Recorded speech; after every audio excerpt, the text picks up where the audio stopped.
to a wayannan shekaru guda 7 tun daga haihuwarsa har zuwa wannan lokaci, a wannan ne ake kimsa ɗan adam. So da yawa kuma ana latti har lokaci ya zo ya wuce,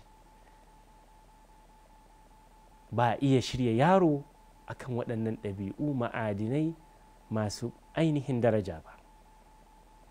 Don haka kamar yadda muka ce, mataki na farko tun daga samun juna biyu har zuwa shekara 3, sannan daga shekara 3 har zuwa shekara 7, kowane mataki a cikin waɗannan da muka ambata yana da nashi buƙatu, yana da nashi sifofi, yana da nashi haɗarin. Misali mun kawo yanzu waɗannan ɗabi'u, sifofi waɗanda su ne ma'adinai na gina ɗan adam, to a lokacin kuma za a iya cusa masa akasinsu. Ya tashi matsoraci, ya tashi yana gudun jama'a, baya iya shiga mutane, yana tsoron mutane ma, ko ya tashi yana ƙin mutane, baya son baƙi, baya son mutane,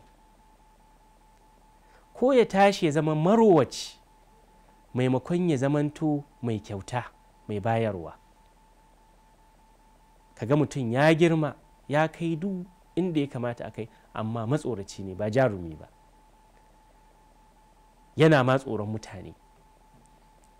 To irin waɗannan abubuwa idan ba a kula ba, sai yaro ya tashi akan kuskure babba, ya tashi ya kuskure hanya, kuma ba wani abu bane, iyayensa sun kuskure wurin tarbiyyarsa a lokacin da ya kamata su kula da waɗannan muhimman al'amura.